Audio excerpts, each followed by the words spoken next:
जय राधा माधव, जय कुंज बिहारी। जय राधा माधव, जय कुंज बिहारी। जय गोपी जन वल्लभ गिरिवरधारी। जय गोपी जन वल्लभ गिरिवरधारी। यशोदानंदन व्रज जन रंजन, यशोदानंदन व्रज जन रंजन। यमुना तीरावनचारी, यमुना तीरावनचारी। जय राधा माधव, जय कुंज बिहारी। हरे कृष्णा कृष्णा कृष्णा हरे हरे, हरे राम राम राम हरे हरे। हरे कृष्णा कृष्णा कृष्णा हरे हरे, हरे राम राम राम हरे हरे। जय राधा श्याम सुंदर, राधा श्याम सुंदर राधे। जय कृष्ण बलराम, कृष्ण बलराम, कृष्ण बलराम। जय कृष्ण बलराम। जय गौरानिताय, गौरानिताय, गौरानिताय। जय गौरानिताय। जय जय प्रभुपाद, प्रभुपाद प्रभुपाद। जय श्रील प्रभुपाद। हरिनाम संकीर्तन की जय, श्रीमद् भगवत गीता की जय, श्रील प्रभुपाद की जय। ॐ अज्ञानतिमिरान्धस्य ज्ञानाञ्जनशलाकया चक्षुरुन्मिलितं येन तस्मै श्रीगुरवे नमः। श्रीचैतन्यमनोभीष्टं स्थापितं येन भूतले स्वयं रूप कदा मह्यं ददाति स्वपदान्तिकं। वन्देऽहं श्रीगुरो श्रीयुतपदकमलं, श्रीगुरुन् वैष्णवांश्च। श्रीरूपं साग्रजातं सहगण रघुनाथान्वितं तं सजीवं साद्वैतं सावधूतं परिजनसहितं कृष्णचैतन्यदेवं। श्रीराधा कृष्णपादान् सहगण ललिता श्रीविशाखान्वितांश्च। हे कृष्ण करुणा सिंधो दीनबंधु जगतपते, गोपेश गोपिका कांत राधा कांत नमोस्तुते। तप्त कांचन गौरांगी राधे वृंदावनेश्वरी, वृषभानुसुते देवी प्रणमामि हरिप्रिये। वाञ्छाकल्पतरुभ्यश्च कृपा सिन्धुभ्य एव च पतितानां पावनेभ्यो वैष्णवेभ्यो नमो नमः। नमो ॐ विष्णुपादाय कृष्णपृष्ठाय भूतले श्रीमते भक्तिवेदान्त स्वामिन् इति नामिने। नमस्ते सारस्वते देवे गौरवाणी प्रचारिणे, निर्विशेष शून्यवादी पाश्चात्य देशतारिणे। जय श्री कृष्ण चैतन्य प्रभु नित्यानंद, श्री अद्वैत गदाधर श्रीवासादि गौरभक्तवृंद। हरे कृष्णा कृष्ण कृष्णा हरे हरे, हरे राम राम राम हरे हरे। हरे कृष्णा। सगळ्यांचं स्वागत आहे. तर आपण 6व्या अध्यायाचं आपण जरा थोडं समरी बघून घेऊया.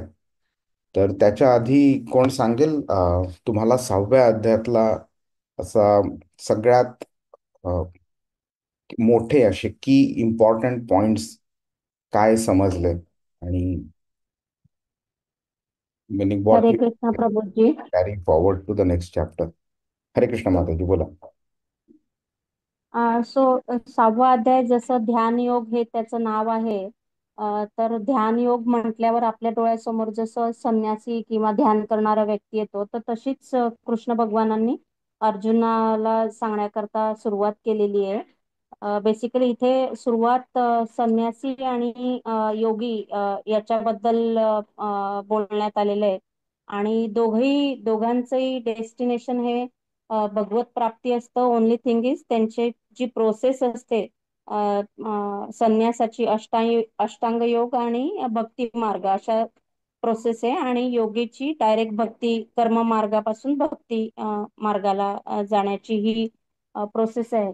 मग नंतर आपण बेसिकली योगी कसा संन्यासापेक्षा कारण आपण नॉर्मल जीवनात काम करणारे व्यक्ती जे संन्यासाच्या क्वालिटी आहेत त्या आपण फॉलो एवढ्या करू शकणार नाही, कारण संन्यासी हॅज टू फॉलो अष्टांग योग वगैरे, तर ते ते फारच म्हणजे डिफिकल्ट प्रोसेस आहे आपल्याकरता. तर आपण योगी म्हणून आपण या मार्गाला लागण्याची हे करू शकतो.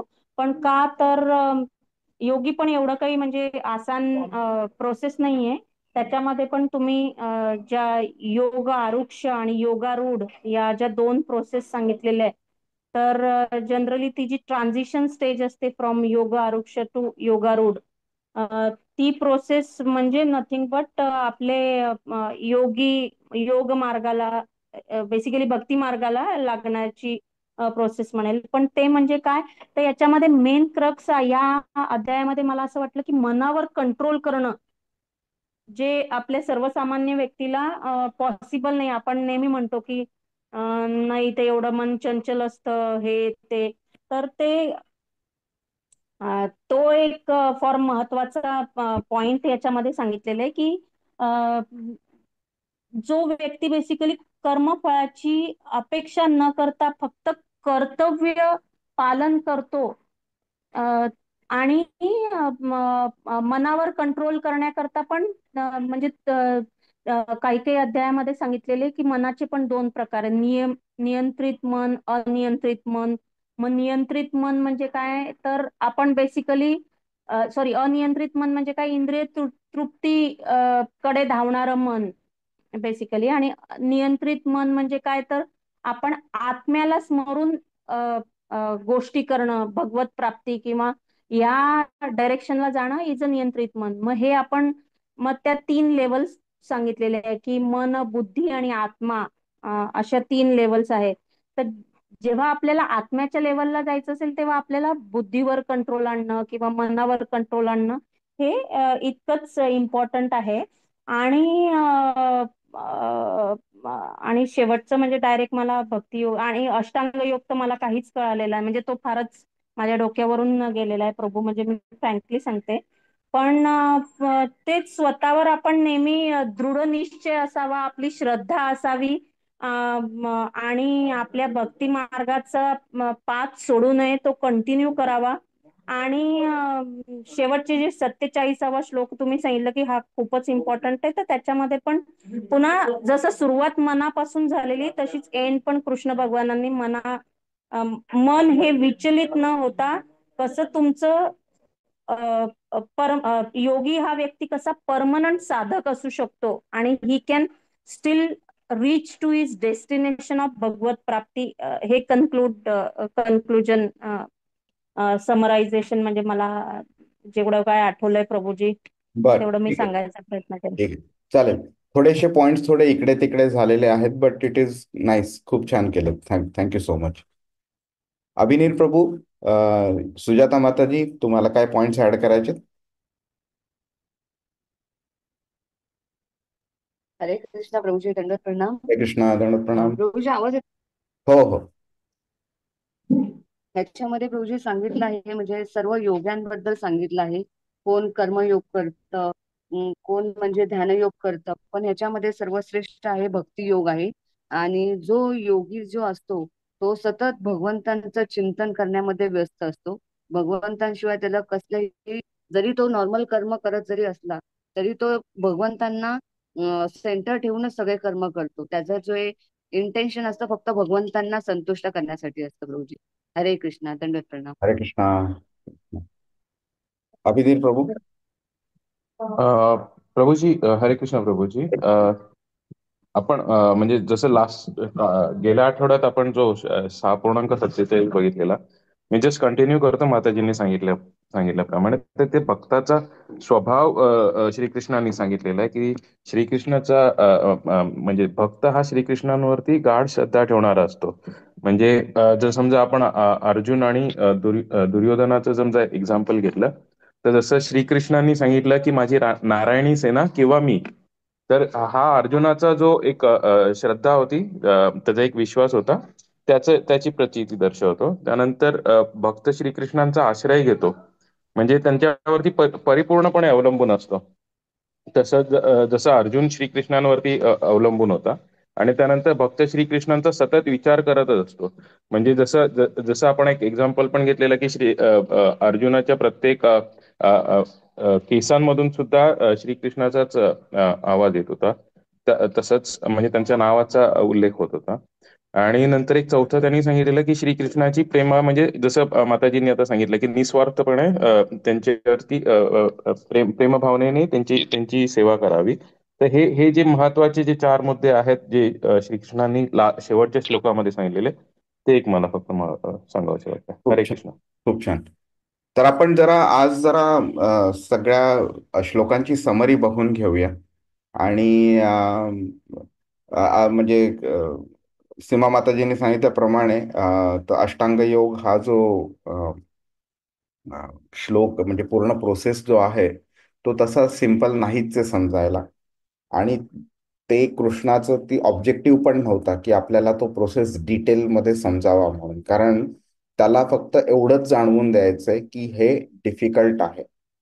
आणि म्हणून त्यांनी सोपा मार्ग सांगितलेला आहे. सोपा म्हणजे असा नाही की तो इफेक्टिव्ह नाहीये. डिफिकल्ट आहे याचा अर्थ हा नाही आहे की तो इफेक्टिव्ह आहे, गॅरंटीड आहे. त्यांनी असा मार्ग सांगितलेला आहे जो आपण करू शकतो, सोपा पण आहे, इफेक्टिव्ह पण आहे, आणि त्याचे रिझल्ट गॅरंटीड आहेत. असा मार्ग त्यांनी सांगितला आपल्याला.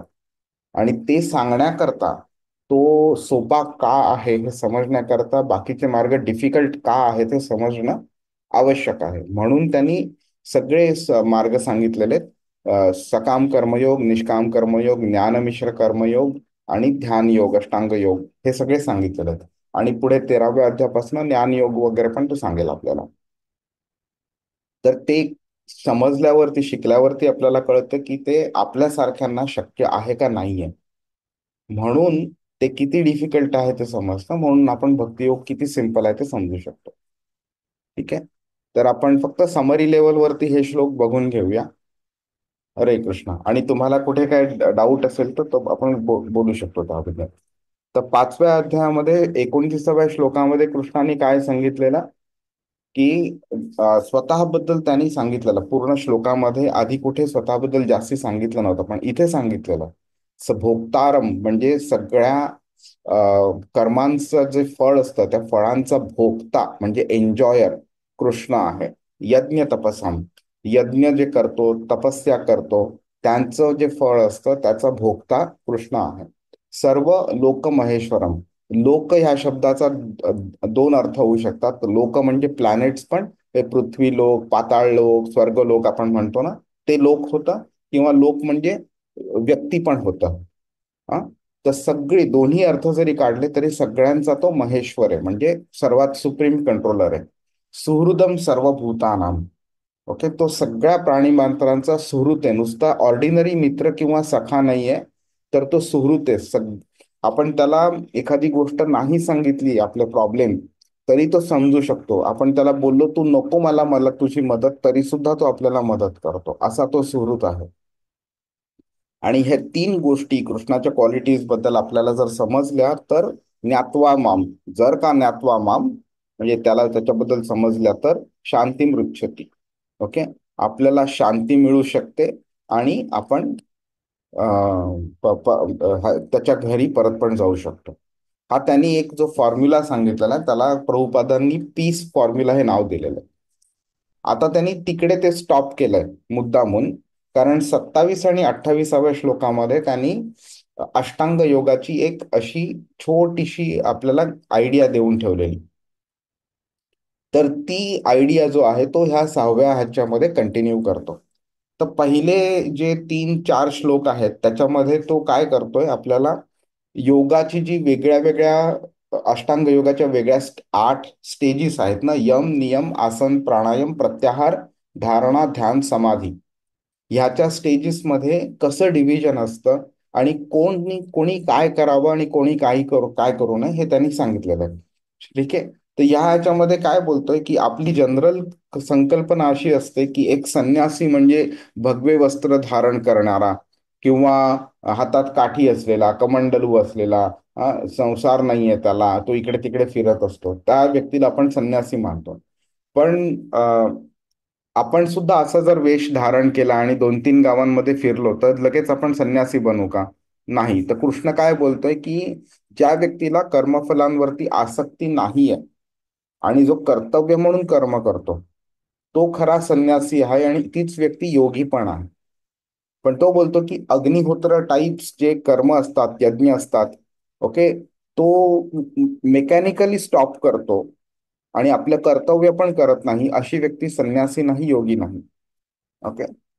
तर हे डेफिनेशन झाल्यावरती आपल्याला संन्यासी आणि म्हणजे एक पाखंडी म्हणतो ना, जो फक्त वेश धारण करतो पण मेंटली आता तसा नसतो, त्याच्यामधला डिफरन्स समजू शकतो. तर कृष्ण काय बोलतोय की संन्यास आणि योग हे काही असे वेगळे नाही आहेत. कारण जी व्यक्ती योगी नाही बनू शकत ती संन्यासी कधीच बनू शकत नाही. ठीक आहे.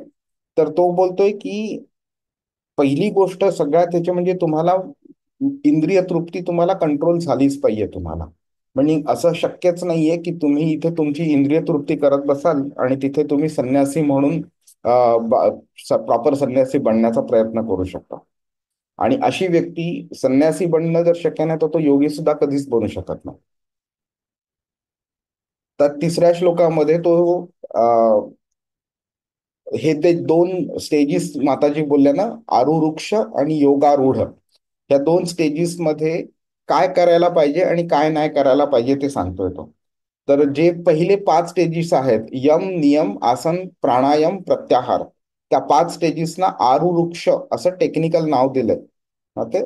आणि जे पुढचे जे 2 आहेत त्याला धारणा, ध्यान, समाधी, पुढचे ते 3 आहेत त्याला त्यांनी योगारूढ असं स्टेज दिलेलं आहे. तर आपल्याला सिंपल आहे समजायला, आरूढ म्हणजे कशाच्या वरती तरी बसणं. हं?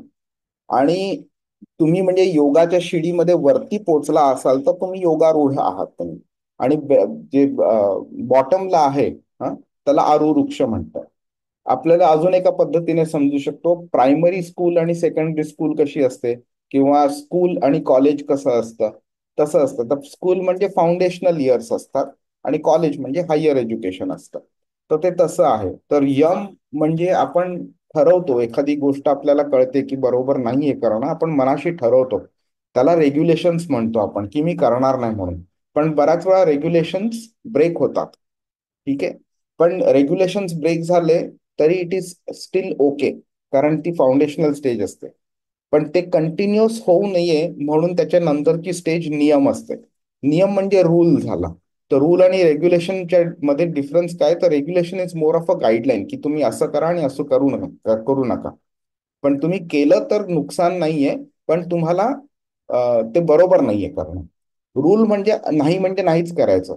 तुम्ही गाडी चालवताना रेड सिग्नल जर का तुम्ही जम्प केला तर तुम्ही रूल ब्रेक केला. पण तुम्हाला सांगितलं की बाबा गाडी चालवताना थोडी हळू चालवावी, नाही तर ऍक्सिडेंट होऊ शकतो, तर तुम्ही तरी सुद्धा कधी फास्ट चालवाल पण ऍक्सिडेंट होणार नाही. तर मग तुम्ही रेग्युलेशन ब्रेक केलंय पण त्याचा इम्पॅक्ट तसा होत नाही जास्ती, नॉट नॉट नेसेसरी, पण तुमच्या फॉरवर्ड प्रोग्रेसमध्ये तो एक बाधा बनू शकतो. नंतर आसन, मग जेव्हा तुम्हाला कळतं की आता तुम्ही म्हणजे सफिशियंटली तुम्ही रूल्स फॉलो करतायत, तुमच्या मनावरती एक बेसिक लेवलचा कंट्रोल आलेला आहे वगैरे, मग नंतर you go in to the asana stage. आसनच्या स्टेजमध्ये काय होतं, आपल्या बॉडी पोस्चर्समुळे आपण माइंडला कंट्रोल करतो, आपल्या ब्रेथला कंट्रोल करतो आणि ओव्हरऑल आपल्या फिजिकल जे ऍस्पेक्ट आहे आपल्या बॉडीचं त्याला आपण कंट्रोल करतो. ज्याच्यामुळे काय होतं, आपले जे व्याधी विकार वगैरे असतात ते पण बंद होतात आणि आपला सुदृढ शरीर असल्यामुळे आपण कृष्णावरती किंवा परमात्म्यावरती आपण जास्ती चांगलं फोकस करू शकतो आपण. तर ह्या स्टेजेस मधनं कृष्णानं आपल्याला घेऊन जातो. तर इकडे तो काय बोललाय, आरुरुक्ष ह्या स्टेजमध्ये कर्म करत राहणं is the way to progress. ठीक आहे.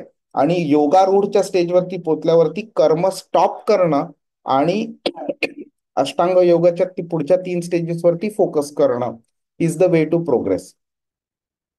आता आपण हा एक एक्झाम्पल बघितलेला तुम्हाला आठवत असेल तर, एखाद्या व्यक्तीला दिल्लीला आहे तो आणि त्याला माउंट एव्हरेस्टच्या टॉप वरती जायचंय त्याला. तर तो काय करतो, बसनी जातो तो तिकडे. तो माउंट एव्हरेस्टच्या बेस पर्यंत तो बसनी जातो दिल्लीपासून, कारण bus is a good means of transport.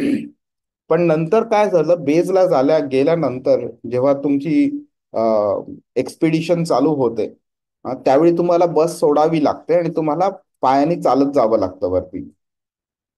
समजा एखादी व्यक्ती बोलली की बाबा नाही नाही, मी बसच घेऊन वरती जाणार, मी नाही तर जाणार नाही, तर ते शक्य नाहीये, बस वरती जाऊच शकत नाही. ठीक आहे. किंवा कोणी व्यक्ती बोलली नाही, मी चालत दिल्लीपासून तिथपर्यंत जाणार, तर ते सुद्धा फिजिबल नाहीये. हं? त्यामुळे कुठपासून आपण जर्नी स्टार्ट करतो आणि आपल्याला कुठे जायचंय त्याच्या बेसिसवरती what is the right means of transport आपण डिसाईड करतो. तसंच स्पिरिच्युअल प्रोग्रेसवरती सुद्धा आपण काय स्टेजला आहोत आणि आपल्याला कुठपर्यंत आपण आपल्याला जायचं आहे, आपल्याला त्याच्यापर्यंत आपण राईट मोड ऑफ प्रॅक्टिस आपण वापरतो. तर जिकडे आरुवृक्षच्या इनिशियल स्टेजेसमध्ये आहोत तिकडे आपल्याला कर्म करत राहावं लागतं, कर्तव्य करत राहावं लागतं. पण जसं आपण करतो की आता आपण बॉडीच्या स्टेज पासून आता बाहेर पडून आपण आत्म्याच्या स्टेजवरती रेग्युलरली फोकस करायला लागलोय, मग त्यावेळी आपण कर्म स्टॉप करतो आणि फक्त फोकस आत्म्यावरती करतो आपण.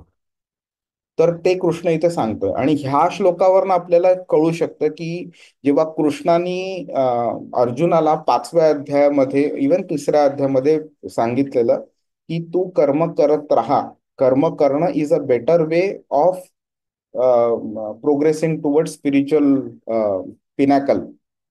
तर त्याचा अर्थ आपल्याला इथे कळू शकतो का, तर अर्जुन त्यावेळी त्या स्टेजमध्ये, इवन आपण पण ह्या स्टेजमध्ये आता मॅच्युअर्ड नाही आहोत कर्म सोडून देण्याकरता. त्यामुळे जेव्हा अर्जुनाने पहिल्या अध्यायात प्रश्न विचारलेला की मी सगळं सोडून मला भिक्षा मागायची आहे, तर ती भिक्षा मागणं ही प्रोसेस चुकीची नाहीये. पण अर्जुननी त्या स्टेजला तो पोहोचला नव्हता तोपर्यंत की बाबा त्याच्या मनावरती सफिशियंट कंट्रोल असेल आणि तो भिक्षा मागून निर्वाह करू शकेल स्वतःचा. त्याच्याकरता निष्काम कर्म करत राहणं वॉज इम्पॉर्टंट. त्यामुळे कृष्णानी ऍडवाइस त्याची चेंज नाही केली आहे. डिपेंडिंग अर्जुनाची लेवल काय आहे, कोणते उपदेश आतापर्यंत दिले, त्या बेसिसवरती तो एक एक एक एक स्टेज वरती नेतोय अर्जुनाला आणि आपल्याला सुद्धा. ओके. आता त्यांनी काय केलंय, आता हे थोडंसं योग आरूढ वगैरे त्याच्याबद्दल तो बोलला की जेव्हा सकाम कर्म किंवा इंद्रिय तृप्तीमध्ये जेव्हा तो तेवढा इंटरेस्टेड नसतो, त्यावेळी त्या व्यक्तीला तो योगारूढ झाल्याचं आपण म्हणू शकतो आपण. ओके. आणि आता हे करण्याकरता मनावरती कंट्रोल असणं आवश्यक आहे. ज्याला मनावरती कंट्रोल नाही तो इंद्रिय तृप्तीच्या मार्गावरतीच चालतो. म्हणून आता त्यांनी मनाबद्दल सांगायला चालू केलंय आणि 9व्या श्लोकापर्यंत तो मनाबद्दल सांगतोय, मनाच्या कंट्रोल बद्दल सांगतोय आणि पॉझिटिव्ह निगेटिव्ह बद्दल सांगतोय. आता त्या स्टेजला पोहोचण्याकरता मनावरती कंट्रोल असणं आवश्यक आहे. म्हणून तो काय बोलतोय की मनाद्वारे स्वतःची अधोगती होऊन द्यायला नाही पाहिजे. मनाचा वापर केला पाहिजे स्वतःचा, म्हणजे स्वतःच्या आध्यात्मिक मार्गाचा उद्धार केला पाहिजे. कारण काय आहे, मन जसा मित्र आहे आपला तसाच मन आपलं शत्रू पण आहे. मग पुढच्या श्लोकात तो आता सांगतोय की मन मित्र कधी आहे आणि मन शत्रू कधी आहे. तो बोलतो की ज्यांनी स्वतःच्या मनाला जिंकलं आहे तो त्याच्यासाठी त्याचं मन हे सर्वोत्तम मित्र आहे.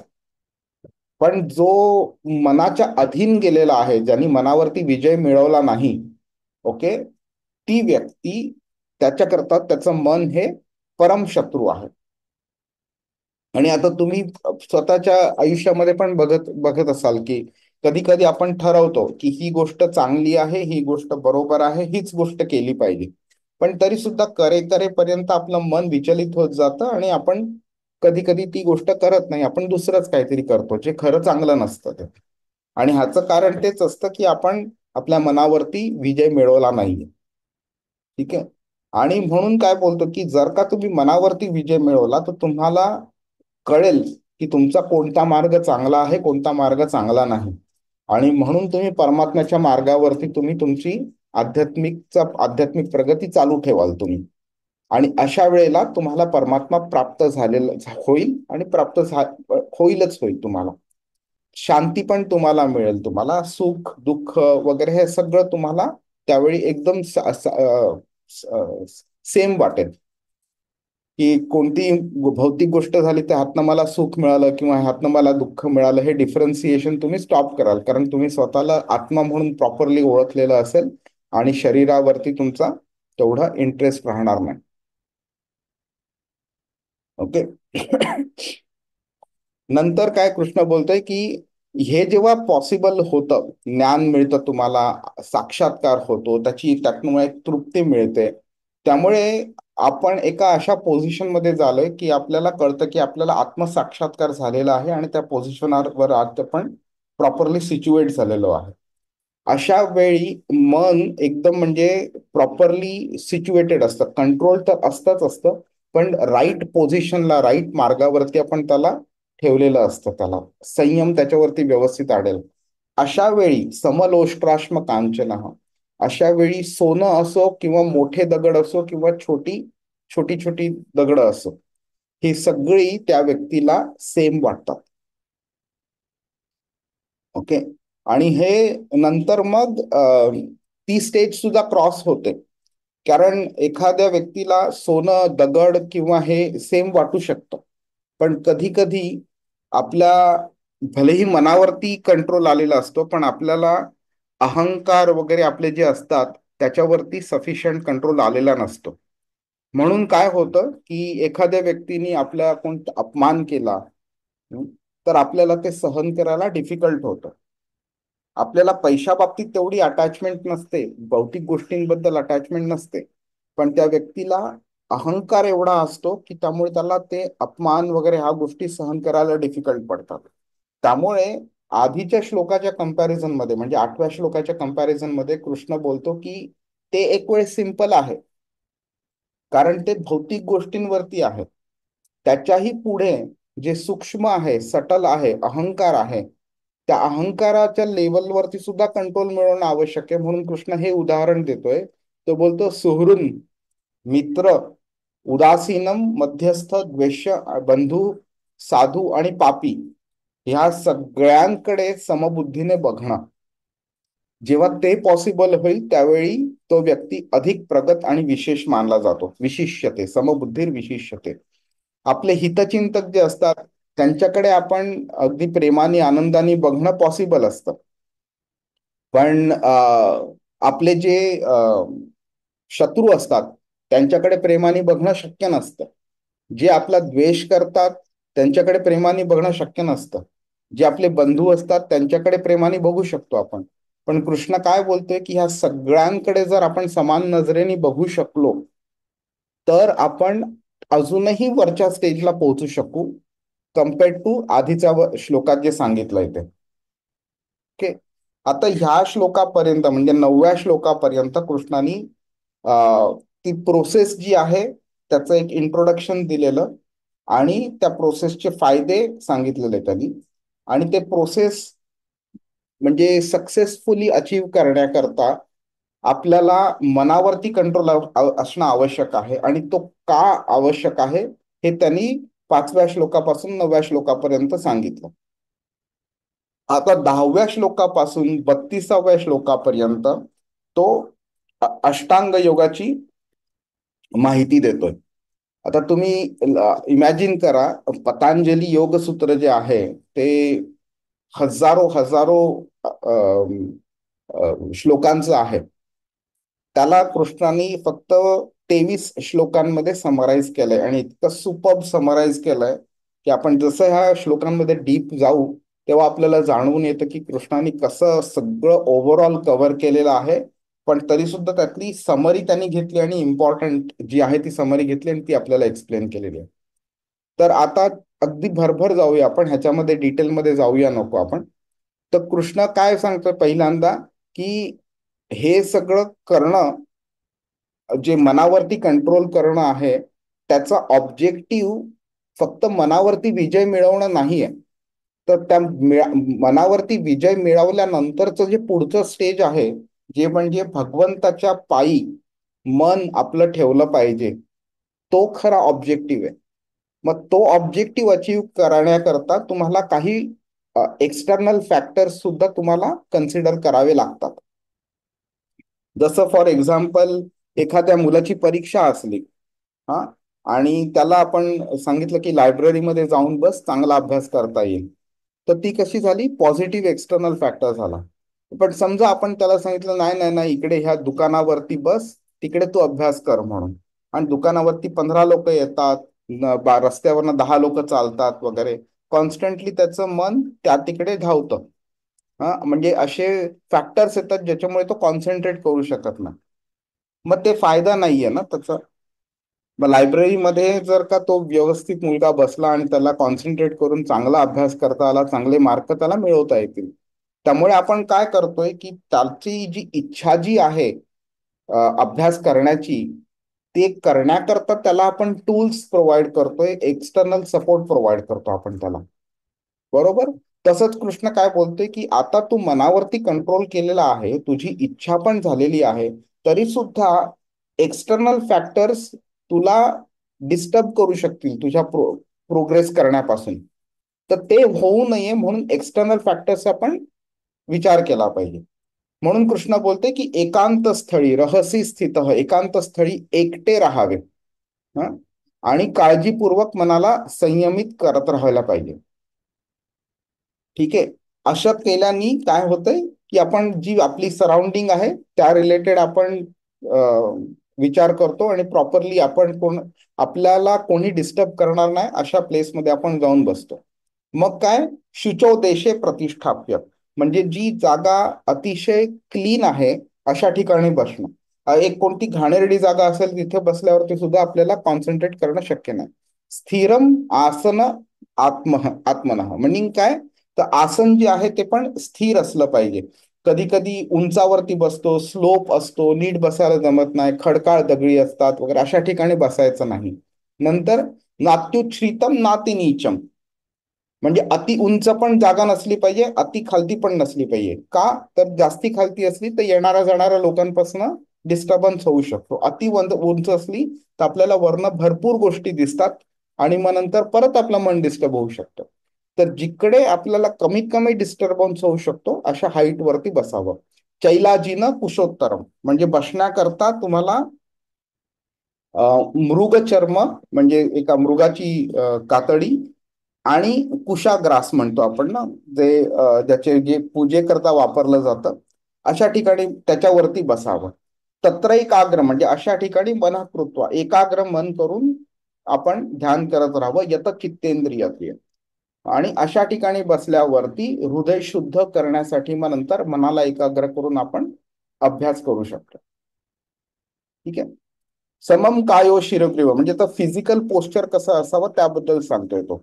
आपलं शरीर, मन आणि मस्तक आपलं एका सरळ रेषेमध्ये असलं, असं आपण ठेवलं आणि केलं वगैरे तर झोप वगैरे लागू शकते. नंतर मान खाली जरी असली तरी झोप लागू शकते.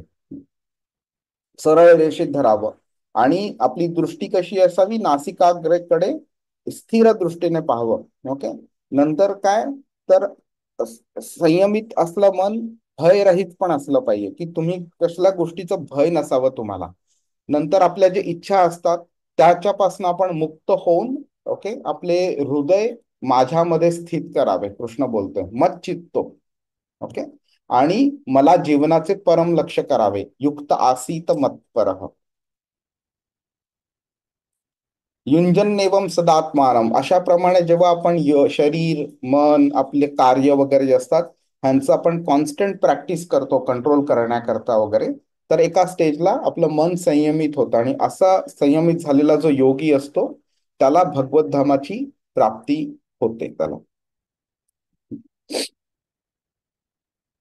नंतर काय, तर आपलं खाणं किती असलं पाहिजे आणि किती नसलं पाहिजे. हा, जो अधिक खातो किंवा खूप कमी खातो, किंवा जो खूप झोपतो किंवा खूप कमी झोपतो, अशी व्यक्ती योगी होऊ शकत नाही. म्हणजे काय आहे, तर शरीराची काही गरज आहे. शरीर जे दिलेलं आहे त्याच्या काही गरजा आहेत. जसं आपण एक गाडी घेतो बाजारातनं विकत, त्या गाडीचं मेंटेनन्स करणं आवश्यक असतं. आपण बोलू शकत नाही गाडी फक्त चालवली पाहिजे, मी 24 तास चालवतच राहणार. नाही, त्याचं मेंटेनन्स पिरियॉडिकली करावं लागतं. त्याप्रमाणे शरीराच्या काही गरजा आहेत. ते पण एक व्हेकल सारखं आहे. यंत्रारूढानी मायया, 18व्या अध्यायामध्ये कृष्ण बोलतो. तर त्या शरीराची आवश्यकता जी आहे तेवढी कमीत कमी त्याला पुरवली पाहिजे, पण इतकी जास्ती पण नाही की ज्यामुळे त्याला झोप लागू शकते.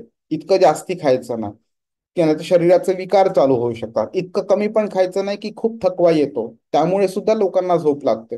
हा, नंतर अतिशय झोपायचं पण नाही आणि अतिशय कमी पण नाही झोपायचं. हे फॅक्टर्स आहेत. नंतर मग काय होईल की फक्त तो ध्यान ध्यान ध्यान करत राहिला तरी सुद्धा त्याला कंटाळा येऊ शकतो.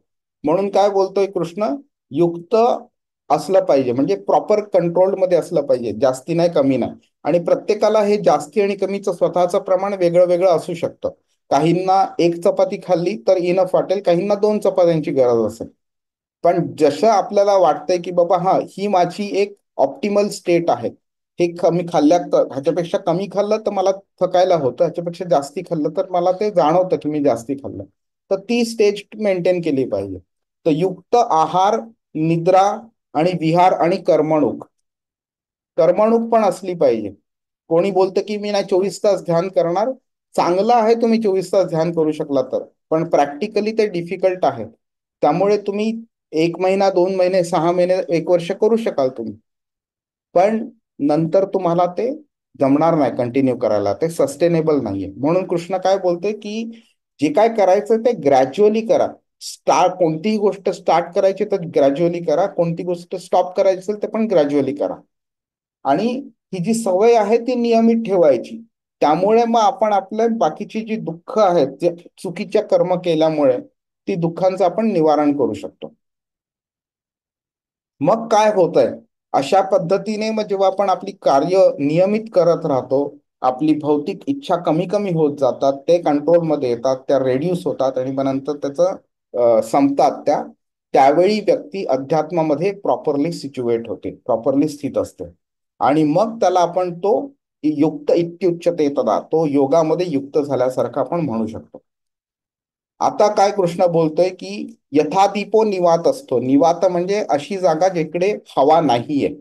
आपण व्हॅक्युम बद्दल बोललेलो, आपण सायन्स बद्दल पण कंपॅरिझन केलेलं ह्या श्लोकामध्ये. तर जसा एक दीप असा हवा नसलेल्या ठिकाणी कसा हळू ज्योत त्याची संथपणे तेवत राहते, तशीच जर का एक संयमित मनाचा योगी आत्मतत्वावरती आपलं ते ध्यान जो करत असतो त्याच्यामध्ये तो सदैव स्थिर राहतो तिकडे तो. ओके. आता 20व्या पासून 23व्या श्लोकापर्यंत हा जो पूर्ण प्रोसेस सांगितलेला आहे, आपण ह्याच्यावरती 2 क्लास केलेले, खूप डिटेलमध्ये बोललेलो. खूप सुंदर आहेत हे श्लोक. फक्त एवढंच आहे, समजायला वगैरे हे सोपे आहेत आणि छान कृष्णाने मस्त सांगितलंय, पण आपल्याला ते प्रॅक्टिकली अप्लाय करणं डिफिकल्ट आहे. तर यत्रो परमते चित्तम निरुद्धम योग सेवया. तर आता मी निरोध या शब्दावरती जास्ती डिटेलमध्ये बोलत नाही, आपण त्या क्लासमध्ये बोललेलो. तर योगाभ्यास जेव्हा आपण करत राहतो, आपल्या संसारातल्या ज्या आपल्या क्रियांपासून आपलं मन संयमित होतं वगैरे, तर त्या गोष्टीला समाधी असं म्हटलं जातं. ओके. नंतर मग काय होतंय की हे जे लक्षण जे आहे समाधीचं, त्यामुळे काय होतंय, आपलं मन जे होतं अजूनही शुद्ध होतं आपलं. ओके. आणि त्या शुद्धीमुळे आपण आत्म्याच्या लेवलवरती जास्ती विचार करू शकतो, जास्ती कार्य करू शकतो आणि आत्म्यामुळे आपल्याला संतुष्टी निर्माण होऊ शकते. अशा स्टेजवरती पोचल्यावरती आपल्याला जे आपले इंद्रिय असतात त्या इंद्रियांचं एक प्युरिफिकेशन होतं. आत्ताची इंद्रिय कसं आहेत, भौतिक गोष्टीमध्ये रममाण झालेले आहेत, त्यांचं प्युरिफिकेशन होणं आवश्यक आहे. त्यांना ते प्युअर केलं पाहिजे, की बाबा तुम्ही भौतिक गोष्टीत रममाण नका हो, तुम्ही कृष्णाच्या सेवेमध्ये रममाण व्हा. अशा वेळी झाल्यावरती ते इंद्रिय भौतिक इंद्रिय राहत नाहीत, ते दिव्य इंद्रिय बनतात. आणि जेव्हा ते दिव्य इंद्रिय बनतात त्यावेळी त्यांना जे अध्यात्मामध्ये सुख मिळतं ते अमर्याद असतं त्यांना. आणि अशा स्टेजला मनुष्य पोचतो आणि मग त्याला कळतं परम सत्य काय आहे ते, आणि तो त्या मार्गावर पासून कधी ढळत नाही तो. आणि मग जेव्हा तो त्या परमसत्याच्या मार्गावरती कंटिन्युअसली चालत राहिल्यावरती त्याला ऍट अ सर्टन स्टेज ह्या परमसत्याची प्राप्ती होते. ठीक आहे. परमसत्य नाही बोलू शकत ह्या स्टेजला, आपण त्याला फक्त सत्य म्हणू. परमसत्य काय आहे ते कृष्ण नंतर सांगतो आपल्याला.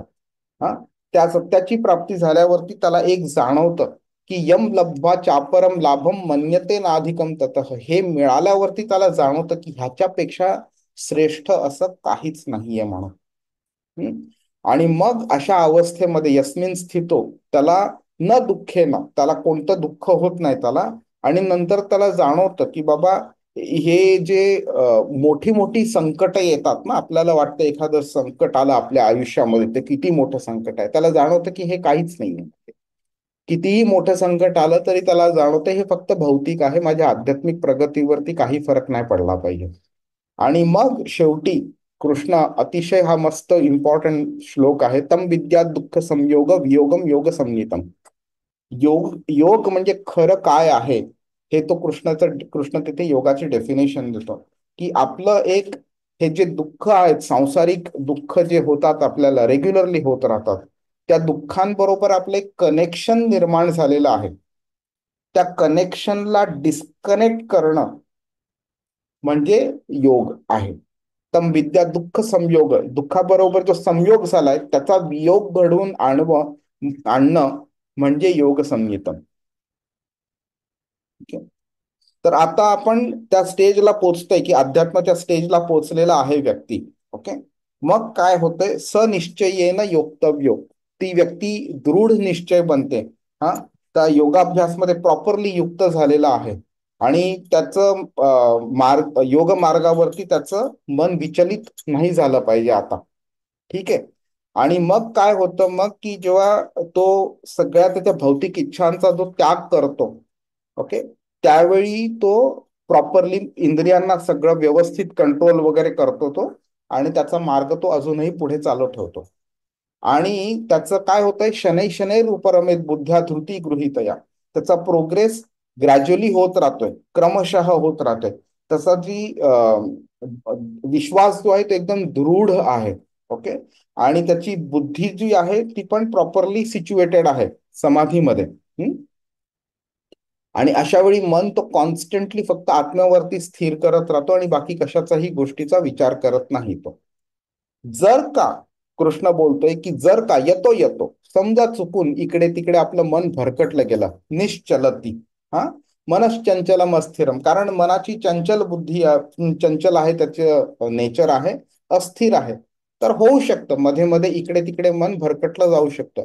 पण तो हा नियम येतात त्याला, त्या त्या पोझिशनवरनं तिकडनं मागे परत खेचून आणायचं आणि परत त्याला अध्यात्माच्या मार्गावरती लावायचं.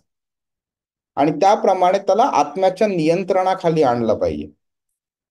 आयडियली काय असलं पाहिजे, आत्म्याने बुद्धी, बुद्धीने मन, मनाने इंद्रिय कंट्रोल केले पाहिजेत. पण आपण भौतिक गोष्टींच्या एवढे अधीन होतो की आपले इंद्रिय मनाला, मन बुद्धीला आणि बुद्धी आत्म्याला कंट्रोल करत राहते. हे जर का आपण कॉन्स्टंटली करत राहिलो तर प्रशांत मनसम ह्येनम, एकदम शांती प्रशांत प्राप्त होतं आपल्याला. योगिनम सुखम उत्तमम, त्या योगीला उत्तमातलं उत्तम सुख मिळतं. आणि रजोगुण जो असतो तो त्याची शांती होते त्याची. तर आणि ब्रह्मभूत मग कल्मशम, म्हणजे जे ती जी स्टेज आहे ब्रह्माची स्टेज, ब्रह्मा म्हणजे व्यक्ती ब्रह्मा नाही, अध्यात्म जे आहे त्याची स्टेज आहे, त्या स्टेजवरती पोचतो आणि अकल्मश म्हणजे सगळी जी भौतिक कल्मश जी असतात त्याचा विनाश होतो. ओके. आता कृष्णाने 28, 29 आणि 30व्या श्लोकामध्ये हे जे 3 स्टेजेस आहेत तुम्हाला आठवत असेल का, कोणते माहिती आहे, आठवते कोणते 3 स्टेजेस आहेत भगवत प्राप्तीचे, आपण बोललो ह्याबद्दल. कोण सांगू शकेल? निर्विकार ब्रह्म. हा म्हणजे बऱ्याच लोकांना वाटतं की देवाला आकार नाहीये, म्हणजे देव मला दिसत नाहीये पण देव आहे. मी देव आहे हा म्हणून देव नाही असं म्हणू शकत नाही मी. म्हणजे मी देव आहे मानतो पण देव दिसत नाहीये मला, म्हणजे देवाला आकार नाही. ही त्यांची समजूत असते. हे झालं एकदम प्रायमरी लेवलचं थिंकिंग झालं. मग नंतर काय युनिव्हर्सिटी लेवलचं थिंकिंग काय आहे की देव आहे, प्रत्येकाच्या हृदयात स्थित आहे. आणि कृष्णाने पण ते कन्फर्म केलं की परमात्मा रूपी मी स्वतः प्रत्येकाच्या हृदयात स्थित आहे. आपण बघितलेलं आहे, पण बऱ्याच श्लोकांमध्ये भगवद्गीतेमध्ये सांगितलेलं आहे की जो हृदयामध्ये जो परमात्मा आहे तो कृष्ण स्वतः आहे, पण त्याचं रूप वेगळं आहे. ती झाली एक युनिव्हर्सिटी लेवलची विचारसरणी. आणि त्याच्याही पुढे वरती जाऊन जी आहे ती PhD लेवलची जी विचारसरणी आहे, ते म्हणजे हे समजणं की कृष्ण हे स्वतः भगवान आहेत आणि ते परमात्म्याच्याही वरती आहेत. ठीक आहे. तर हे जे 3 स्टेजेस आहेत अंडरस्टँडिंगचे, ते 28, 29 आणि 30व्या श्लोकामध्ये आपल्याला कळून येतं. तर कृष्ण काय बोलतो इथे बघा, युंजन्नेवम सदात्मानम. याप्रमाणे योगाभ्यासामध्ये जी व्यक्ती निरंतर युक्त झालेली आहे, जी योगी, ओके, तो सगळ्या भौतिक दोषांपासून मुक्त होतो. म्हणजेच काय, तो मोक्ष प्राप्ती होते त्याला. आणि भगवंतांच्या दिव्य प्रेममय सेवेमध्ये तो परमोच्च सुखाची प्राप्ती करतो. पण हे जे आहे ते भगवान बोलतोय, हे ब्रह्म संस्पर्शम अत्यंतम सुखम अश्नुते. ती ब्रह्म म्हणजे काय आहे, निर्विकार जी स्टेज आहे अध्यात्माची, त्या स्टेजला पोचतोय. आणि ह्याच्याबद्दल आपण सांगितलेलं की जे भौतिक जगत आहे आणि आध्यात्मिक जगत आहे, त्या दोघांमध्ये अतिशय खूप असा उजेड आहे, इफल्जन्स म्हणतो आपण ज्याला. तो जो लाईट जो आहे तिकडे, तो लाईटला लोक देव मानतात. म्हणून बोलतात की लाईटला आकार नसतो, म्हणून वाटतं त्यांना की देवाला पण आकार नाहीये. ठीक आहे. त्याला आपण ब्रह्मज्योती असंही म्हणतो. ब्रह्मज्योती, करेक्ट, एक्झॅक्टली. तर त्या ब्रह्मज्योतीची जी स्टेज आहे, ती स्टेज कृष्ण बोलतो इकडे की ती पहिली प्राप्त होते. मग नंतर पुढे काय होतं, ती व्यक्ती अजून करत राहते. सर्वभूतस्थम आत्मानम सर्वभूतानी चात्मनी. ओके. सर्वभूतानी चात्मनी म्हणजे सगळं भूत म्हणजे जे जीव आहेत, प्राणी मात्र आहे, त्याच्यामध्ये मी स्थित आहे. ओके. सर्व प्राणी मात्रांमध्ये मला पाहतो आणि सर्व प्राणी मात्रांना सुद्धा माझ्यामध्ये पाहतो. म्हणजे कृष्णामध्ये सगळं काही आणि सगळ्यामध्ये कृष्ण आहे. असा आत्मसाक्षात्कारी व्यक्ती भगवंतांना सर्वत्र पाहते. आणि ह्याचा अर्थ आपण बघू शकतो जेव्हा 10व्या अध्यायाच्या 42व्या श्लोकामध्ये कृष्ण अर्जुनाला बोलतो, अथवा बहुनैतेन किम ज्ञातेन तवार्जुन विष्टभ्याहमिदं कृत्स्नम एकांशेन स्थितो जगत. एकांशेन स्थितो जगत, माझ्या एक अंशानी स्थितो जगत, मी संपूर्ण जगतामध्ये स्थित आहे. आणि तो अंश म्हणजे परमात्मा, म्हणजे क्षीरोदक्षाई विष्णू. ठीक आहे. तर कृष्ण 15व्या अध्यायाच्या 15व्या श्लोकामध्ये पण बोलतो, सर्वस्य चाहम हृदय सन्निविष्टो. सगळ्या जीवांच्या प्राणी मात्रांच्या हृदयामध्ये मी स्थित आहे, हृदय सन्निविष्टो. तर ती म्हणजे परमात्म्याचं रूप आहे त्याचं. तर हे जे हा जो श्लोक आहे तो परमात्म्याच्या रूपाचं आपल्याला इंट्रोडक्शन करून देतोय आपल्याला इकडे. तो म्हणजे करत राहिला त्याप्रमाणे योगाभ्यास तेव्हा योगी तो परमात्म्याच्या स्टेजला पोहोचतो. आणि नंतर मग तो पुढे कंटिन्यू जेव्हा तो करत राहतो तो तसा अभ्यास, तर मग काय होतं, यो माम पश्यति सर्वत्र सर्वम च मयि पश्यति तस्याहम न प्रणश्यामी सच मे न प्रणश्यति. जो मला सर्वत्र पाहतो आणि सर्व काही माझ्यामध्ये पाहतो, त्याला मी कधी दुरावत नाही, तसेच तोही मला कधी दुरावत नाही. तरी इथे हा श्लोक आपल्याला भगवानांची ओळख करून देतो आपल्याला. ओके. त्यामुळे ह्या स्टेजला पोहोचणं एवढं सिंपल नाहीये. पण गंमत काय होते की जर का आपण अष्टांग योगाच्या मार्गावरती चालायला लागतो, तर आपल्याला जाणवून येतं की आपला अल्टिमेट एम काय आहे, इकडे पोहोचण्याचा आहे.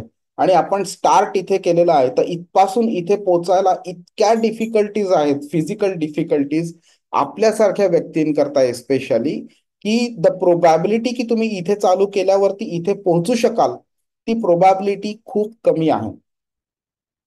आणि जर का त्याच्यामध्ये फेल्युअरची प्रोबॅबिलिटी हाय आहे, सक्सेसची कमी आहे, तर म्हणजे काय की हा प्रोसेस कलियुगाकरता सुटेबल नाहीये. हा प्रोसेस द्वापार पण तेवढा नाही, पण त्रेतायुग आणि सत्ययुगाकरता हा प्रोसेस भलेही सुटेबल असेल, पण कलियुगाकरता हा सुटेबल नाहीये. आणि भगवद्गीता ही द्वापार युगाच्या शेवटी शेवटी सांगितली गेलेली आहे. ती फक्त म्हणजे ती द्वापार युगातल्या किंवा त्रेतायुगातल्या किंवा सत्ययुगातल्या माणसांकरता नाही सांगितलेली आहे. ती ती सांगितली गेली आहे कलियुगातल्या माणसाकरता. त्यामुळे त्यावेळी आपण समजू शकतो की आपल्याला काय इन्स्ट्रक्शन दिली आहे ह्या युगाकरता स्पेसिफिकली, आणि आपण काय फॉलो केलं पाहिजे. मग नंतर 31व्या श्लोकामध्ये कृष्ण काय बोलतोय की जो योगी मला आणि परमात्म्याला अभिन्न आहे म्हणजे सेम आहे हे जाणतो, तो खराखर त्याला नॉलेज मिळालेला आहे आणि तो परमात्म्याच्या भक्तिपूर्ण सेवेमध्ये युक्त होतो. आणि अशी व्यक्ती सदैव माझ्यामध्ये निवास करते. आता ही वर्स आपल्याला कन्फर्म करते की की परमात्मा आणि कृष्ण वेगळे नाही आहेत. कृष्णचा एक अंश म्हणजे परमात्मा आहे, बरोबर. तर म्हणजेच काय झालंय की जर का तुम्ही परमात्म्याची भक्ती करत असाल तरी सुद्धा तुम्ही कृष्णाकडे पोहोचू शकाल. आणि कृष्णाची भक्ती केल्यावरती असं नाहीये की तुम्ही परमात्म्याला दुर्लक्ष करताय. पण त्यांनी रेकमेंड काय केलेलं आहे ते आपल्याला 7व्या अध्यायाच्या पहिल्या श्लोकात कळतं. कारण का तर तुम्ही जर ध्यान योग अष्टांग योग तुम्ही फॉलो करत असाल तर तुम्हाला तो जो गोल आहे तो रीच करायला डिफिकल्ट आहे. त्यामुळे तुम्ही परमात्म्याची प्राप्ती करणं डिफिकल्ट होईल. तुम्हाला परमात्म्याचीच प्राप्ती करणं डिफिकल्ट असेल तर तुम्ही भगवंताची प्राप्ती करणं अजूनही डिफिकल्ट आहे. म्हणून कृष्ण काय बोलतोय की तुम्हाला मी सोपा, डायरेक्ट, इफेक्टिव्ह आणि 100% गॅरंटीड मार्ग सांगतो मी. तो म्हणजे भक्ती योग, जिकडे तुम्ही माझी डायरेक्टली पूजा कराल, माझी सेवा कराल, माझी भक्ती कराल तुम्ही. आणि हा जो 32वा श्लोक आहे हा त्या अष्टांग योगाच्या प्रोसेसचं वर्णन करणारा मधला सगळ्यात शेवटचा श्लोक आहे, ज्याच्यामध्ये कृष्ण सांगते की जी स्टेज येते ती फायनल स्टेज काय असते. तो जो आपल्या स्वतःच्या तुलनेमध्ये सगळ्या जीवांच्या कडे सुखांमध्ये दुःखामध्ये पाहत असतो समतेने, तो संपूर्ण योगी आहे. म्हणजे असा योगी काय करतो, त्याला व्यवस्थित कळलेला आहे सुख काय दुःख काय, शरीर काय आत्मा काय. शरीराच्या वरती कॉन्सन्ट्रेट केलं तर नुकसान काय आहे, आत्म्याच्या वरती फोकस केलं तर फायदा काय आहे, आणि कोणत्या मार्गावरती चाललं पाहिजे. त्यानंतर यम लब्ध्वा चापरम लाभम मन्यते नाधिकम ततः. त्याला कळतं की बाबा ह्यावरती मी माझ्या आत्म्यावरती त्याच्या आध्यात्मिक जर्नीवरती मी फोकस करतोय, त्याचा फायदा काय आहे, आणि जर भौतिक गोष्टीवरती मी फोकस केलं तर त्याचं नुकसान काय आहे. त्याला ते फायदे समजतात, त्याला तो एक्सपिरियन्स पण होतो, त्याला ते एवढे आनंद होतो की त्याला ते सगळ्यांबरोबर तो आनंद शेअर करावा असा वाटतो. त्यामुळे त्याला कळतं की मला इथे ह्या मार्गावरती सुख मिळतंय, आध्यात्मिक सुख मिळते, परम सुख मिळते, तर तेच सुख मला दुसऱ्यांबरोबर पण शेअर करायचंय. मग अशा वेळी तो हा मार्गाचं इंट्रोडक्शन सगळ्यांना देत राहतो तो. आणि अशा वेळी त्याला कृष्ण बोलतोय की ही परिपूर्ण योग्याची अवस्था आहे. आता अर्जुन मग नंतर कृष्णाला एक प्रश्न विचारतो. आपल्या मनामध्ये जे सगळ्यांच्या मनामध्ये इतके दिवस येत होतं तेच अर्जुनाने कृष्णाला विचारलेलं आहे. तो काय बोलतोय, योयम योगस्त्वया प्रोक्तः साम्येन मधुसूदन. म्हणजे तू जे काही आतापर्यंत सांगितलेलं आहे, हा जो योगाचा मार्ग तू सांगितला आहे त्याच्यामध्ये साम्य म्हणजे मनावरती कंट्रोल करणं is a mandatory step in the progress. त्यामुळे तो बोलतो की एतस्याहम न पश्यामी, मला हे दिसत नाहीये की हे कसं माझ्याकरता पॉसिबल आहे. का तर मन जे आहे तो बोलतोय चंचलत्वात स्थितीम स्थिराम. चंचल आहे, त्याची अस्थिर एकदम म्हणजे स्थिती. म्हणजे अशा अस्थिर मनाला, अशा चंचल मनाला मी कसं कंट्रोल करणार. आणि जर का मी मनाला कंट्रोल नाही करू शकलो तर मग मी हे ज्या तुझ्या पूर्ण जे योग मार्ग तू सांगितलेला आहे ते मी कसा अचीव करणार. आणि मग 34व्या श्लोकामध्ये अर्जुन 4 क्वालिटीज सांगतो मनाचे चंचलम ही मन कृष्ण प्रमाथी बलवत दृढम तस्याहम निग्रहम मन्ये वायोरीव सुदुष्करम. तो बोलतो की मनाचे हे 4 क्वालिटीज आहेत: चंचल, उच्छृंखल, दुराग्रही आणि बलवान. त्यामुळे त्याच्यावरती मनावरती निग्रह करणं खूप डिफिकल्ट आहे. आणि तो बोलतो की मी एक वेळ वायूला कंट्रोल करू शकेन, पण मनाला कंट्रोल करणं वायूला कंट्रोल करण्यापेक्षा डिफिकल्ट आहे. आणि आपण ह्या मनाच्या 4 क्वालिटीज बद्दल आपण डिस्कस केलेलं. अगदी ब्रीफ मध्ये सांगतो, तर एखादा वेड्याच्या हॉस्पिटलमध्ये एखादा वेडा जर असला, हा, आणि अतिशय बलवान असेल, तो 6 फुटी 6.5 फुटी धिप्पाड व्यक्ती, 100, 125, 150 किलोची व्यक्ती असेल, तर अशा व्यक्तीला कंट्रोल करणं किती डिफिकल्ट असेल डॉक्टरांना आणि तिकडच्या सिक्युरिटीच्या लोकांना. का? तर तो वेडा तर आहेच, त्याचं मन चंचल तर आहेच आहे. त्यामुळे तो काय करतोय, चूक करतोय, बरोबर करतोय, त्याला काहीही कळत नसतं.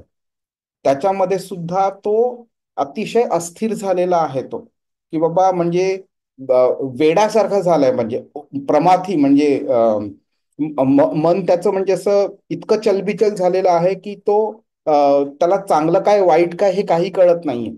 वेडा झालेला आहे तो पूर्णपणे. त्याच्यावरती त्याच्याकडे बल भरपूर आहे. हा, त्याला तसं कंट्रोल करणं सिंपल सिंपल नाहीये. आणि दृढ आहे. तुम्ही त्याला कितीही समजवायचा प्रयत्न केला, कितीही त्याला तुम्ही बांधून ठेवलं वगैरे, तरी तो त्याचा दुराग्रह जो आहे तो सोडत नाही. तो मला हे करायचे म्हणजे करणार, म्हणजे करणार. मी कोणाला ती मारायचं ठरवलं, कोणाची ती बेड तोडायची ठरवलं, मी ते करणार म्हणजे करणारच. तर अशा माणसाला कंट्रोल करणं किती डिफिकल्ट आहे. तर मनामध्ये ह्या चारीच्या चारी क्वालिटीज आहेत. त्याला एखादी गोष्ट दिसली तर त्याला ती हवीच आहे.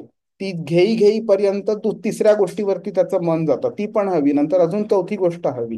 हा, हे कंटिन्युअसली तो फिरत राहतो. नंतर काय, तर त्याला चांगलं काय वाईट काय कळत नाहीये. त्याला वाईट गोष्ट असली तरी तो अट्रॅक्ट होतो त्याच्यामुळे. हा, वेड लागलाय त्याला. चांगलं काय वाईट काय कळत नाही. बलवान आहे तो. तुम्ही त्याला म्हणजे सांगलं की नाही, नाही मिळणार तुला, तर तो एकदम म्हणजे हट्ट करत राहतो. त्याला ते हवंच असतं. दुराग्रही झालेला असतो आणि दृढ असतो तो. तो स्वतःचा हट्ट सोडत नाही तो. तर ह्याच्या मनाच्या क्वालिटीज अशा आहेत ज्याच्यामुळे त्याच्यावरती कंट्रोल करणं शक्य नाही. हे अर्जुन कृष्णाला आता सांगतोय. तर आता कृष्ण काय करतोय, कृष्ण त्याला बोलतो, हा अर्जुन, तुला काय समजते, मी भगवान आहे, मला सगळं समजते, मी जे सांगितलं तेच तुला केलं पाहिजे. अर्जुन अशा पद्धती कृष्ण अशा पद्धतीने अर्जुनाला समजवत नाही. तो बोलतोय, हो, तू जे बोलतोयस ते बरोबर आहे. असंशय महाबाहो, तू जे बोलायस ते ते बरोबर आहे. मनो दुर्निग्रहम चलम, मनावरती कंट्रोल करणं खूप डिफिकल्ट आहे, दुर्निग्रहम. पण अभ्यासेन तू कोणत्या, अभ्यास प्रॅक्टिस व्यवस्थित केलं तर इट इज पॉसिबल. वैराग्येण च गृह्यते, मनाला वश करणं, कंट्रोल करणं शक्य आहे. आणि मग तो बोलतोय की जेव्हा जर तुम्हाला कळतंय की असंयतात्मना योगो दुष्प्राप इति मे मतिही, जर का तुम्हाला माहित आहे की असंयमित जर मन असलं तर त्याच्या जे योगाची जी प्राप्ती करायची आहे ते किती डिफिकल्ट आहे, ते किती डिफिकल्ट आहे हे कृष्ण सांगतोय इथे. की जेव्हा तुम्हाला जर मन संयमित असेल तर प्रॉपर योग साधनांद्वारे तुम्ही ते मन कंट्रोल करू शकता. जर का तुम्हाला जर मन कंट्रोल नसेल तर शक्य वाप्तुम उपायतः, हा, हे तुम्ही म्हणजे कंट्रोल नसेल तर तुम्हाला योगाची प्राप्ती करणं खूप डिफिकल्ट असेल तुम्हाला. म्हणजे काय कृष्ण बोलतोय की जर डिफिकल्ट आहे म्हणून करणं सोडून दिलं तर तुम्ही नेहमी या भौतिक मार्गावरती राहाल. पण जर का तुम्हाला कळलं की नाही, हे मॅन्डेटरी आहे, जसं एखाद्याला कळतं की इंजिनिअरिंग करायची असेल तर मॅथमॅटिक्सचं नॉलेज असणं इम्पॉर्टंट आहे, तर कोण असं बोलू नाही शकत की मला मॅथमॅटिक्स आवडत नाही, मी मॅथमॅटिक्स करणार नाही, पण तरी पण मला इंजिनियर बनायचंय म्हणून. तर ते कळल्यावरती व्यक्ती काय करतो, मग मॅथमॅटिक्स वरती जास्ती फोकस करतो आणि प्रयत्न करत राहतो तो, आणि एक दिवशी तो सक्सीड होतो. पण आता मग हा प्रश्न येतो की ह्या मार्गावरती डिफिकल्टीज आहेत, म्हणजे फेलियरची प्रोबॅबिलिटी हाय आहे. मग जर का ती प्रोबॅबिलिटी हाय आहे तर दॅट मीन्स अशी लोक काही असणारच असणार जी फेल होतील, ह्या मार्गावरती चालू करतील, चालायला चालू करतील, पण ते सक्सीड करणार नाही. ते कुठल्या ना कुठल्या तरी स्टेजला ते बाहेर पडतील ते. तर ते का होतं आणि ते झाल्यावरती त्याच्या पुढे काय होतं, हा अर्जुन इथे 37, 38 आणि 39व्या श्लोकामध्ये तो प्रश्न विचारतो. अयती श्रद्धयो पेतो योगाचलित मानस. योगाचलित मानस, योगाच्या मार्गावरती चालता चालता तो भ्रष्ट होऊ शकतो.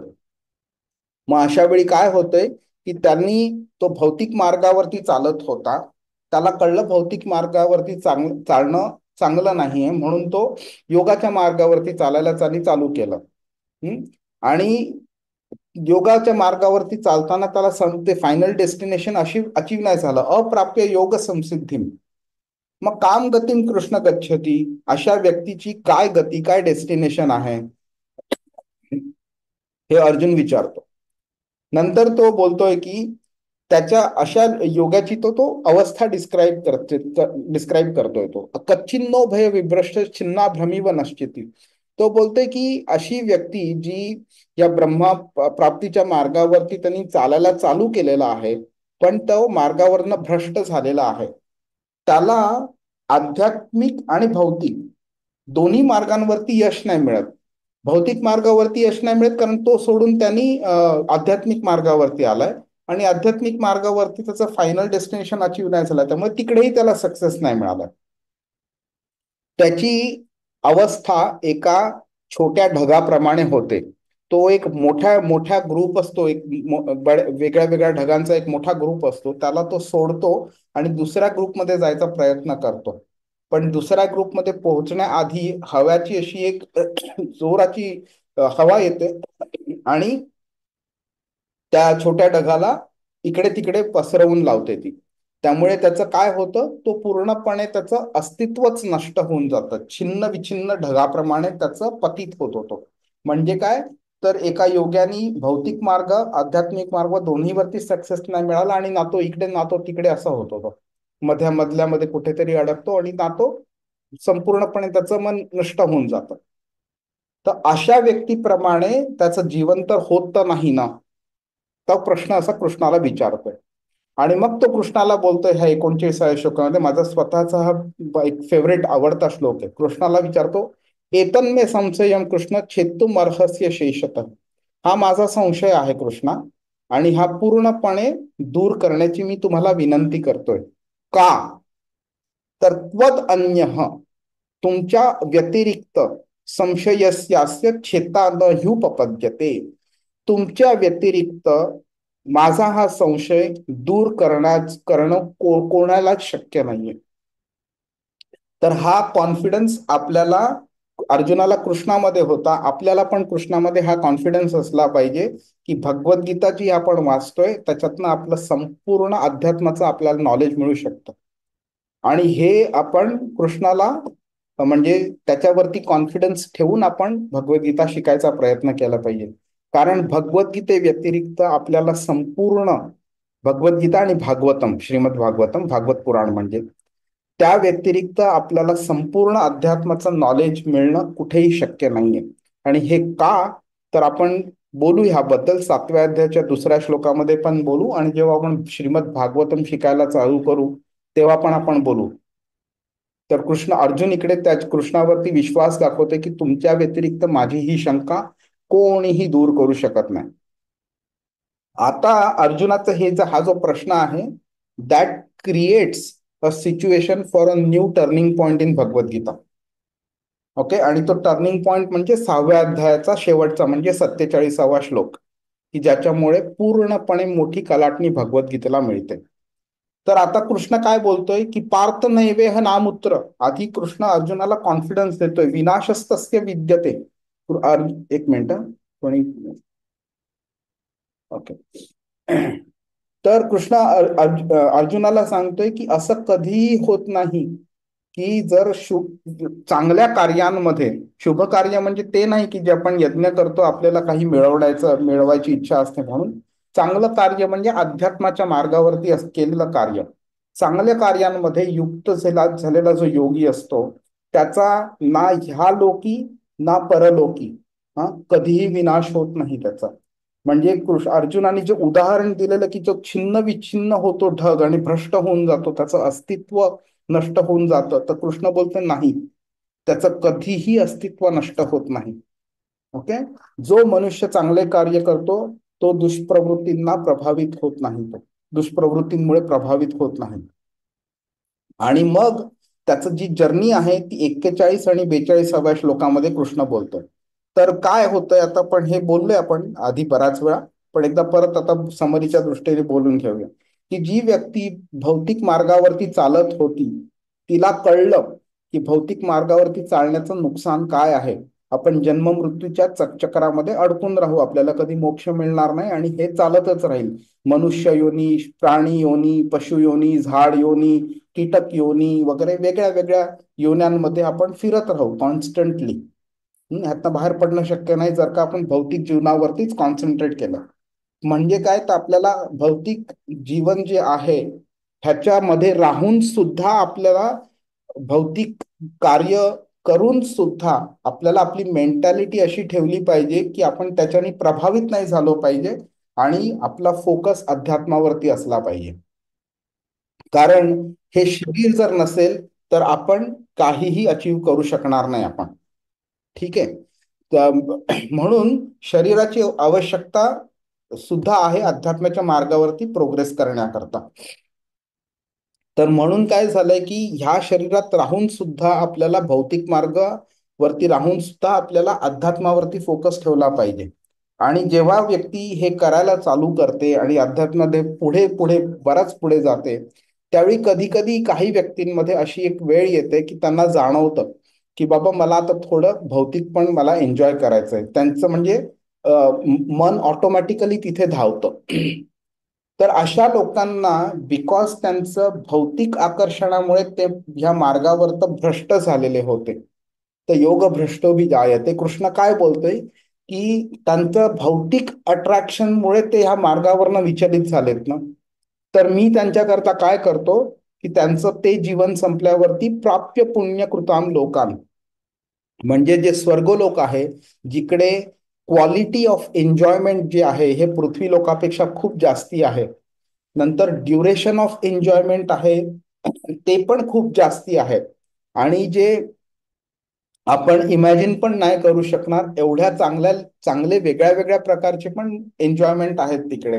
हा सगळा तो बोलतोय की मी भरपूर मोठं त्यांना आयुष्य तिकडे उषित्वा शाश्वती समा, म्हणजे अगदी भरपूर वाटेल एवढं आयुष्य मी त्यांना देतो आणि त्यांना खूप खूप भौतिक आनंद मिळेल एवढं मी त्यांना स्वर्गामध्ये सुख देतो. मी त्यांना त्यांना तो स्वर्गात जन्म मिळतो तिकडे.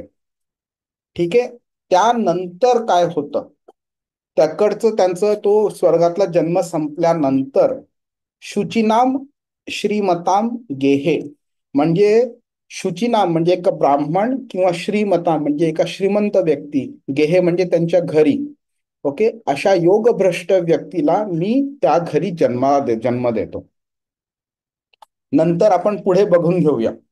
मग नंतर आपण शुचिनाम आणि श्रीमतांबद्दल बोलू.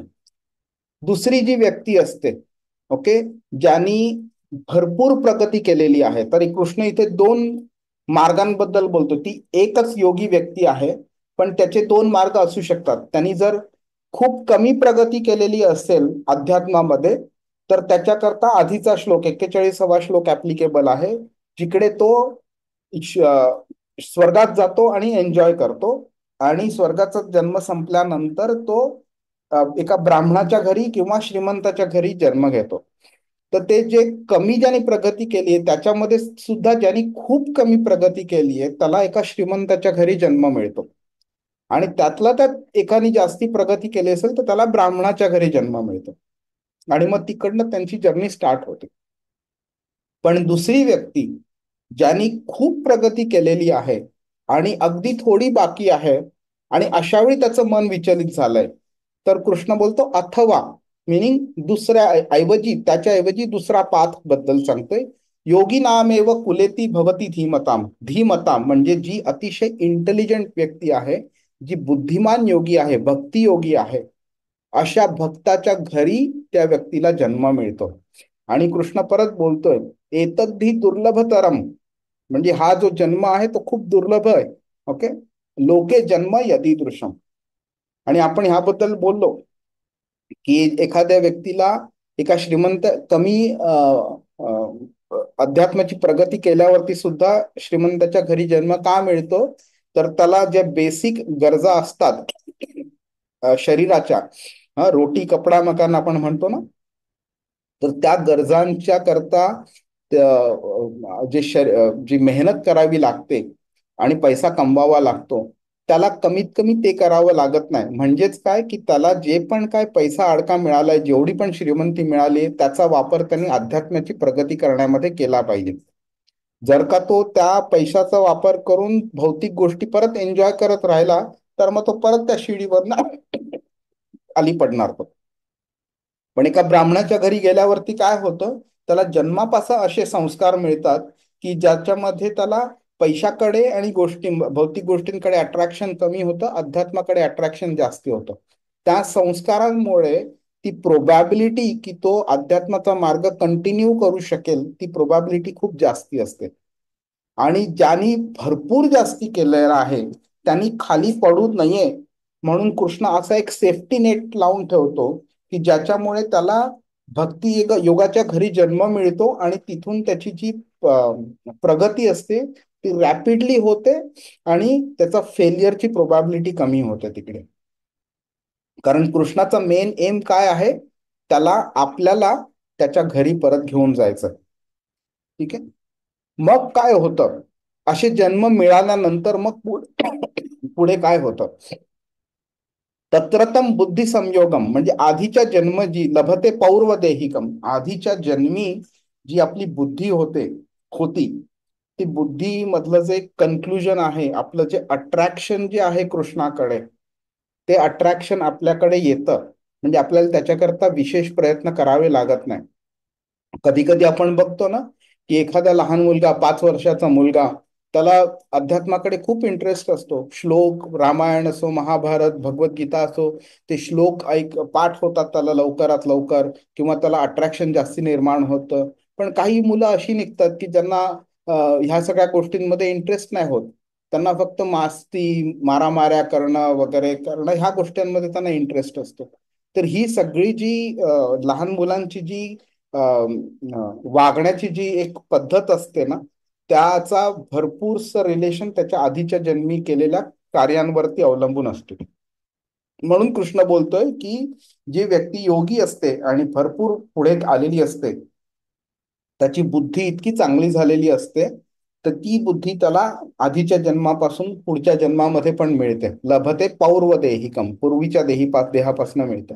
आणि त्या बुद्धीबरोबर जेव्हा संयोग होतो त्यावेळी काय होतं, यततेच ततो भूयः संसिद्ध कुरु नंदन, त्यामुळे तो परिपूर्ण सिद्धी जी आहे ती प्राप्त करण्यासाठी परत तो ततो भूयः, यतते म्हणजे प्रयत्न करतो, भूयः म्हणजे परत, म्हणजे आधीच्या जन्मी जो प्रयत्न केलेला तो परत तो ह्या जन्मी प्रयत्न करत परत तो पुढे पुढे चालत राहतो तो. मग काय होतं पुढे, असं प्रयत्न करता करता पूर्वाभ्यासेन ते नाही असा प्रयत्न करताना त्याला रियते ह्यवशोपी सहज, हे जे एक अट्रॅक्शन असतं कृष्णाकडे ते ऑटोमॅटिकली निर्माण होतं. आपण आत्ताच उदाहरण घेतलं की काही मुलं कृष्णाकडे ऑटोमॅटिकली अट्रॅक्ट होतात. काही मुलं अध्यात्माकडे कृष्णाकडे ऑटोमॅटिकली अट्रॅक्ट होतात, काही मुलं नाही होत. काही मुलांना हिंदी पिक्चर आवडतील, मारामाऱ्या करायला आवडतील, जास्ती शिव्या वगैरे द्यायला आवडतील, चोऱ्या करायला आवडतील. तर ह्यांना ते आधीच्या जन्मीपासून त्यांचं ते जी मनावरती इम्प्रेशन आहे, जी बुद्धी आहे, ती कॅरी फॉरवर्ड झाल्यामुळे त्यांचं हे अशा प्रकारे 2 वेगळ्या वेगळ्या डायरेक्शन्सना प्रगती होते. तर ही जी योगी व्यक्ती आहे ती एकदम रियते अवशोपिसह, अवश्य मिनिंग हेल्पलेसली, त्याला कळत पण नाही की तो कसा अट्रॅक्ट झालाय, आणि तो अट्रॅक्ट होतो आणि कृष्णाच्या मार्गावरती चालायला चालू करतो. इराण ह्या देशावरनं एक फॅमिली आलेली वृंदावनला, आणि ते का तिकडे वृंदावनला आली त्याचं तेवढं डिटेल मला माहित नाही, पण ती फॅमिली आली आणि ते कृष्ण बलराम मंदिर जो आहे इस्कॉनचं, तिकडे ते दर्शनाला गेले. आणि ती जी बाई होती, म्हणजे बायको होती, पुरुष आणि बाई दोघे होते. ती बाई जेव्हा कृष्ण बलराम राधेश्यामची जेव्हा मूर्ती बघितली त्यांनी, तर ती बाई तिकडनं हलूच नाही शकली. ती भरपूर वेळ ती फक्त एकटक नजरेने त्या आपल्या कृष्ण बलराम आणि राधेश्यामकडे बघत बसलेली. आणि शेवटी तिचा नवरा तिला हलवत होता की चल आता जायचंय म्हणून वगैरे, तर ती बोलली नाही, मी नाही येणार आता तुझ्या बरोबर. आणि ती तिकडे वृंदावनमध्येच राहिली आणि पूर्णपणे 24 तास ती तिथे सेवा करते आज सुद्धा.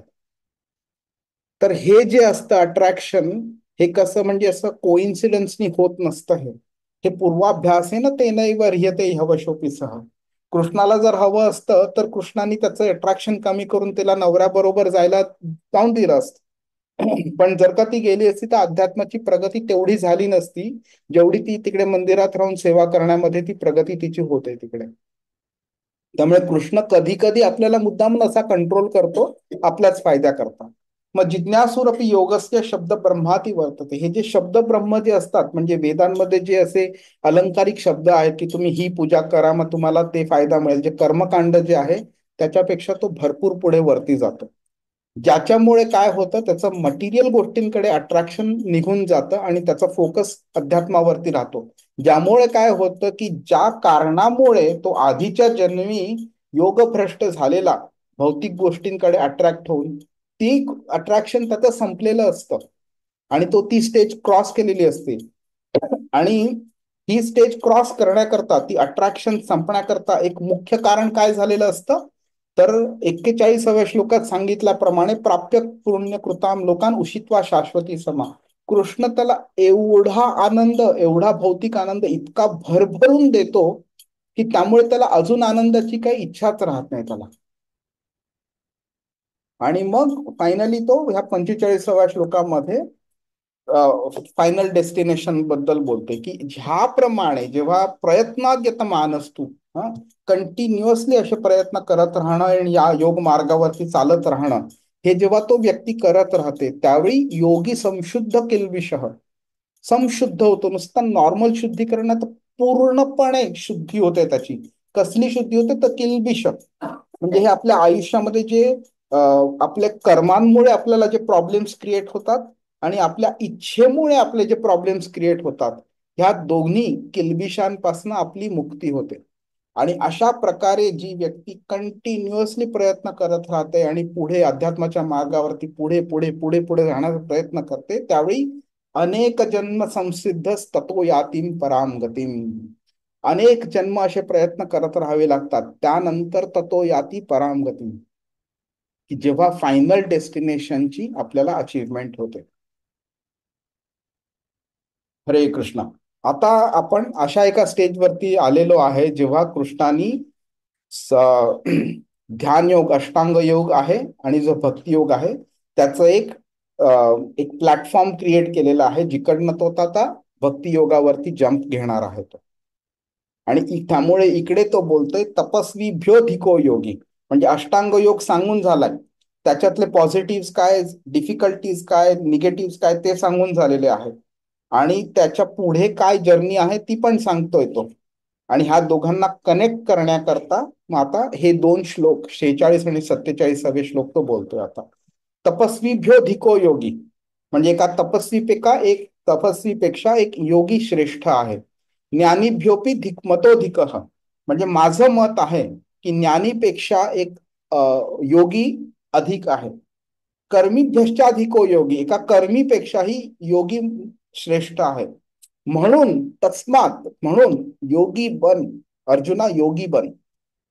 तपस्वीचा काय प्रॉब्लेम असतो, तपस्वीला एक योग सिद्धी प्राप्ती करायची असते. ओके, त्यामुळे त्याला ह्या शरीरामध्ये भरपूर इंटरेस्ट असतो. त्याला असं वाटत राहतं की मी न खाता न पिता 6-6 महिने राहू शकतो, माझा मनावरती, माझ्या ब्रेथवरती, माझ्या शरीरावरती कंट्रोल आहे, मी अगदी पाण्यावरती सुद्धा चालू शकतो, हलक्याहून हलकं होऊ शकतो, मोठाहून मोठं होऊ शकतो, लहानाहून लहान होऊ शकतो. हे वेगळे वेगळे सिद्धी त्याला प्राप्त करण्याची इच्छा असते. ओके, पण त्याला अध्यात्माचं जे परम उद्दिष्ट आहे ते प्राप्त करण्याची इच्छा नसते. ओके, त्यामुळे तो शरीराच्या पातळीवरती राहतो. ज्ञानीला काय होतं, तो शरीराच्या पातळीपेक्षा वरती जातो, त्याला मोक्ष प्राप्ती करता त्याला आवडतं, त्याला ते करायला आवडतं. पण तरी सुद्धा तो निर्विकार ब्रह्माच्या स्टेजवरतीच राहू शकतो, तो अजून पुढे जाऊ शकत नाही. आणि कर्मी भेषजाधिको येते. कर्मी तर ह्या दोघांपेक्षाही खालती येतो. कर्मी म्हणजे काय करतो, कर्मकांडी व्यक्ती असते. म्हणजे त्याला सांगितलेलं आहे वेदांमध्ये, अमुक एक पूजा करायची अमुक एका देवतेची, आणि म्हणजे तमुक एक प्राप्ती होते आपल्याला. त्याला ते जे भौतिक आनंद हवा असतो तो तोच त्या आनंदाच्या मागे लागलेला असतो. ह्या सगळ्या पूजा यज्ञ अर्चना वगैरे त्याला करायला आवडतात. का तर त्याला शरीरातनं आणि इंद्रियांमधनं आनंद मिळवायचा असतो. त्याला अध्यात्माचा जास्ती विचार नसतो त्याला. ह्या तिघांमध्ये कृष्ण बोलतोय की हे वेगळे वेगळे वेगळे वेगळे ड्रॉबॅक्स आहेत, म्हणून तू ते बनू नकोस. तस्माद योगी भवार्जुना, हे अर्जुना तू योगी बन. आणि का, तर योगीच्या पॉझिटिव्ह क्वालिटीज काय आहेत ते कृष्ण या 47व्या श्लोकामध्ये सांगतोय. आणि हा 47वा श्लोक संपूर्ण भगवद्गीतेतला सगळ्यात मोठा टर्निंग पॉइंट आहे. आणि पुढच्या श्लोकापासून म्हणजे 7व्या अध्यायाच्या पहिल्या श्लोकापासून कृष्ण भक्तियोग सांगायला चालू करतो. आणि त्या भक्तियोगाचं एक जी ग्लिम्प्स म्हणतो ना, एक छोटासा ट्रेलर, तो इकडे कृष्ण सांगतोय की हा योगी जो मी तुला बनायला सांगतोय तो योगी का चांगला आहे.